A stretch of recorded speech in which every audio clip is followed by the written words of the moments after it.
Bollywood ನಟ ಸುಶಾಂತ್ ಸಿಂಗ್ ರಜಪೂತ್ ಸಾವಿಗೂ ಮತ್ತು ಶಿವಸೇನೆಗೂ ಏನು ಸಂಬಂಧ?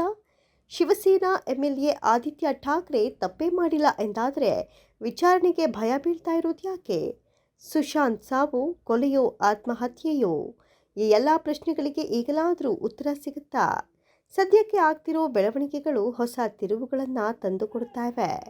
ಇನ್ನೇನು ಸುಶಾಂತ್ ಸಿಂಗ್ ರಜಪೂತ್ ಸಾವಿನ ಪ್ರಕರಣದ ತನಿಖೆ ಹಳ್ಳ ಹಿಡಿತು, ಎಲ್ಲವೂ ಮುಗಿದು ಹೋಯಿತು, ಜನ ಇದನ್ನು ಮರ್ತು ಹೋದ್ರು ಎನ್ನುವ ಹೊತ್ತಿಗೆ ಈ ಕೇಸ್ ರೋಚಕ ತಿರುವನ್ನು ಪಡೆದುಕೊಳ್ತಾ ಇದೆ. ದೊಡ್ಡವರ ಹೆಸರುಗಳು ಇಲ್ಲಿ ಥಳುಕು ಹಾಕಿಕೊಳ್ತಾ ಇವೆ.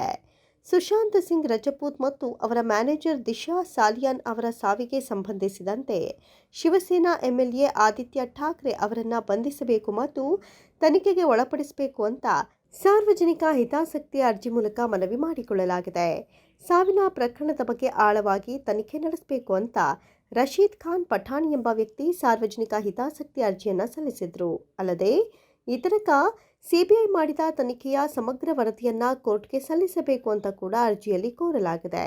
ಈ ಅರ್ಜಿಯ ವಿಚಾರಣೆಗೆ ಈಗ ಮುಂಬೈ ಹೈಕೋರ್ಟ್ ಫೆಬ್ರವರಿ 19ರಂದು ಸಮಯವನ್ನ ನಿಗದಿ ಮಾಡಿದೆ. ಪ್ರಕರಣದಲ್ಲಿ ತಮ್ಮ ಹೆಸರು ಕೇಳಿ ಬರ್ತಿದ್ದಂತೆ ಬೆದರಿರುವ ಆದಿತ್ಯ ಠಾಕ್ರೆ ಕೂಡ ಎಚ್ಚರಿಕೆಯಿಂದ ಕೌಂಟರ್ ಕೊಟ್ಟಿದ್ದಾರೆ. ಬಾಂಬೆ ಹೈಕೋರ್ಟ್ಗೆ ಮನವಿ ಸಲ್ಲಿಸಿರುವ ಅವರು ಯಾವುದೇ ಆದೇಶ ಹೊರಡಿಸೋದಕ್ಕೂ ಮುನ್ನ ತಮ್ಮ ವಾದವನ್ನು ಕೇಳಬೇಕು ಅಂತ ಮನವಿ ಮಾಡಿಕೊಂಡಿದ್ದಾರೆ. ಆದಿತ್ಯ ಠಾಕ್ರೆ ಅವರನ್ನ ವಿಚಾರಣೆಗೆ ಒಳಪಡಿಸಬೇಕು ಎನ್ನುವ ಧ್ವನಿ ಕೇಳಿ ಬರ್ತಿದ್ದಂತೆ ಆದಿತ್ಯ ಠಾಕ್ರೆ ಯಾವುದೇ ಅಂಜಿಕೆ ಇಲ್ಲದೆ ವಿಚಾರಣೆಯನ್ನ ಎದುರಿಸಲು ಸಿದ್ಧರಾಗಬೇಕಾಗಿತ್ತು. ಆದರೆ ಅದರ ಬದಲಿಗೆ ನ್ಯಾಯಾಲಯದಲ್ಲಿ ಆದೇಶ ಹೊರಡಿಸೋದಕ್ಕೂ ಮುನ್ನ ತಮ್ಮ ವಾದವನ್ನು ಕೇಳಬೇಕು ಅಂತ ಕೋರ್ಟ್ ಮುಂದೆ ಮನವಿ ಮಾಡಿರುವುದು ಹಲವು ಅನುಮಾನಗಳಿಗೆ ಎಡೆ ಮಾಡಿಕೊಡ್ತಿದೆ. ಜನ ಕೂಡ ಈ ಬಗ್ಗೆ ಸಾಮಾಜಿಕ ಜಾಲತಾಣಗಳಲ್ಲಿ ಬರೆದುಕೊಳ್ತಾ ಇದ್ದಾರೆ. 5 ವರ್ಷಗಳ ಹಿಂದೆ ಬಾಲಿವುಡ್ ನಟ ಸುಶಾಂತ್ ಸಿಂಗ್ ರಜಪೂತ್ ಅವರ ಹಠಾತ್ ಸಾವು ದೇಶಾದ್ಯಂತ ದೊಡ್ಡ ಮಟ್ಟದಲ್ಲಿ ಸುದ್ದಿಯಾಗಿತ್ತು. ಯಾವುದೇ ಸಿನಿಮಾ ರಂಗದ ಹಿನ್ನೆಲೆ ಇಲ್ಲದೆ ಸ್ಟಾರ್ ನಟನಾಗಿ ಬೆಳೆದಿದ್ದ ಸುಶಾಂತ್ ಅವರನ್ನ ಬಾಲಿವುಡ್ ಕಡೆಗಣಿಸಿದೆ ಮತ್ತು ಬಾಲಿವುಡ್ನಲ್ಲಿ ನೆಪೋಟಿಸಂ ತಾಂಡವವಾಡ್ತಾ ಇದೆ. ಇದೇ ಕಾರಣಕ್ಕೆ ಸುಶಾಂತ್ ಖಿನ್ನತೆಗೆ ಒಳಗಾಗಿದ್ರು ಅಂತ ಜನ ಸಾಮಾಜಿಕ ಜಾಲತಾಣಗಳಲ್ಲಿ ಚರ್ಚೆ ಮಾಡ್ತಾ ಇದ್ರು. ಬಾಯ್ಕಾಟ್ ನೆಪೋಟಿಸಂ ಕೂಡ ಟ್ರೆಂಡ್ ಆಗಿತ್ತು. ಮೊದಲಿಗೆ ಇದು ಆತ್ಮಹತ್ಯೆ ಎನ್ನಲಾಗ್ತಾ ಇತ್ತು. ಆದರೆ ದಿನ ಕಳೆದಂತೆ ಇದೊಂದು ಕೊಲೆ ಎನ್ನುವ ಚರ್ಚೆ ಕೂಡ ಜೋರಾಗಿತ್ತು. ಅವರ ಸಾವಿನ ಸುತ್ತಲೂ ಅನೇಕ ಅನುಮಾನಗಳು ಈಗಲೂ ಹಾಗೆಯೇ ಉಳಿದಿವೆ. ಆತ್ಮಹತ್ಯೆಯೋ ಅಥವಾ ಕೊಲೆಯೋ ಎಂಬ ಪ್ರಶ್ನೆ ಇನ್ನೂ ಹಾಗೆಯೇ ಉಳಿದಿದೆ. ಆತ್ಮಹತ್ಯೆಯೋ ಅಥವಾ ಕೊಲೆಯೋ ಎಂಬ ಬಗ್ಗೆ ಇನ್ನೂ ಸಿಬಿಐ ಕೂಡ ವರದಿ ನೀಡಿಲ್ಲ. ರಿಯಾ ಚಕ್ರವರ್ತಿ ಅವರು ಸುಶಾಂತ್ನ ಪ್ರೀತಿಸ್ತಾ ಇದ್ರು.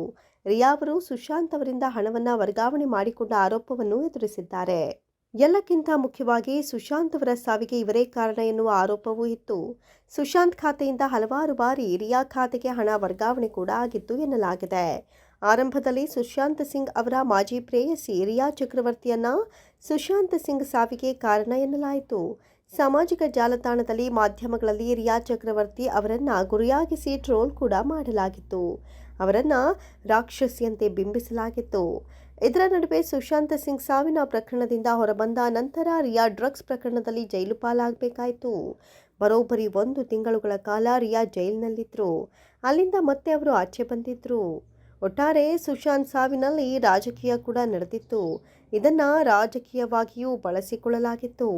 ಸುಶಾಂತ್ ಸಿಂಗ್ ರಜಪೂತ್ ಪ್ರತಿಭಾವಂತ ವ್ಯಕ್ತಿಯಾಗಿದ್ರು. ನಟನೆಗೂ ಮೊದಲೇ ಭೌತಶಾಸ್ತ್ರದಲ್ಲಿ national olympiad ಗೆದ್ದಿದ್ರು.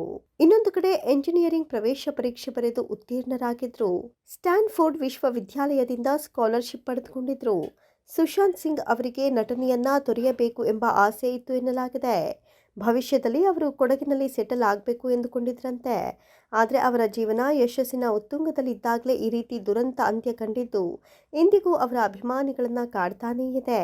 June 14, 2020ರಂದು Sushant Singh Rajput ಮುಂಬೈನ ತಮ್ಮ ಅಪಾರ್ಟ್ಮೆಂಟ್ನಲ್ಲಿ ನೇಣು ಬಿಗಿದ ಸ್ಥಿತಿಯಲ್ಲಿ ಪತ್ತೆಯಾಗಿದ್ರು.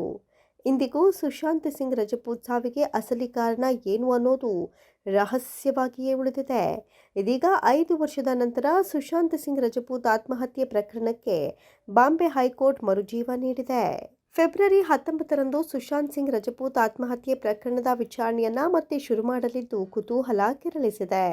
ಈಗಲಾದರೂ ಅವರ ಸಾವಿಗೆ ನ್ಯಾಯ ಸಿಗುತ್ತಾ ಅಂತ ಅಭಿಮಾನಿಗಳು ಕಾದು ಕುಳಿತಿದ್ದಾರೆ.